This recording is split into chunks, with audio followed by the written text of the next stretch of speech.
Supreme court में सीजे सूर्यकांत की एक टिप्पणी के बाद शुरू हुआ विवाद अब सोशल मीडिया आंदोलन का रूप ले चुका है। बेरोजगार युवाओं की तुलना कॉकरोच से किए जाने पर देश भर में नाराजगी देखने को मिली और इसी नाराजगी के बीच मजाक में बनी कॉकरोच जनता पार्टी अब करोड़ों लोगों तक पहुंच चुकी है। इस पार्टी की बढ़ती लोकप्रियता को देखते हुए बीजेपी की मुश्किलें बढ़ी हुई हैं। देखिए रिपोर्ट। सुप्रीम कोर्ट में हुई एक टिप्पणी अब देश भर में राजनीतिक और सोशल मीडिया विवाद का बड़ा मुद्दा बन चुकी है।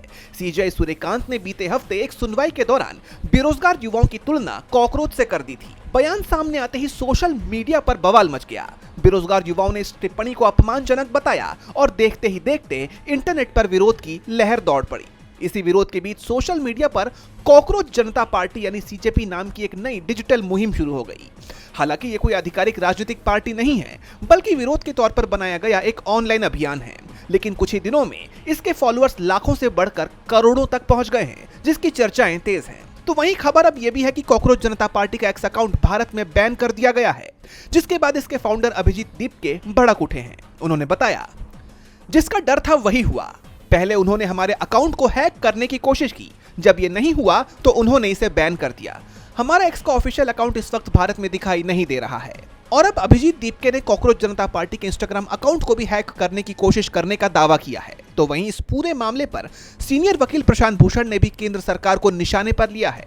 उन्होंने एक्स पर पोस्ट किया, कॉकरोच जनता पार्टी की तेजी से बढ़ती लोकप्रियता को देखकर मोदी सरकार बुरी तरह घबरा गई है। वो उन्हें रोकने के लिए हर संभव कोशिश कर रहे हैं, समानांतर खाते बना रहे हैं, उन्हें बदनाम कर रहे हैं और अब उनके खातों को ब्लॉक करने का आदेश दे रहे हैं। इंस्टाग्राम पर उनके फॉलोअर्स की संख्या अब 13.9 मिलियन से ज्यादा की हो गई है, लेकिन कॉकरोच की तरह वो बढ़ते ही रहेंगे। बता दें कि फॉलोअर्स के मामले में कॉकरोच जनता पार्टी ने बीजेपी को भी पीछे छोड़ दिया है। यही वजह है कि अब इस मुद्दे पर राजनीतिक बहस और तेज हो गई है। दरअसल ये पूरा विवाद उस समय शुरू हुआ था जब सीजे सूर्यकांत ने एक सुनवाई के दौरान कहा था कि कुछ युवा कॉकरोच की तरह होते हैं, जिन्हें ना रोजगार मिलता है और ना किसी पेशे में जगह मिलती है। उन्होंने कहा था कि ऐसे लोग सोशल मीडिया एक्टिविस्ट या आरटीआई एक्टिविस्ट बनकर दूसरों पर हमला करने लगते हैं। हालांकि बयान पर बढ़ते विवाद के बाद सीजेआई ने अगले ही दिन सफाई दी। उन्होंने कहा कि उनका इरादा देश के युवाओं को ठेस पहुंचाने का नहीं था और उनका बयान केवल फर्जी डिग्री धारकों के संदर्भ में था। लेकिन तब तक ये मामला सोशल मीडिया पर एक बड़ा आंदोलन बन चुका था।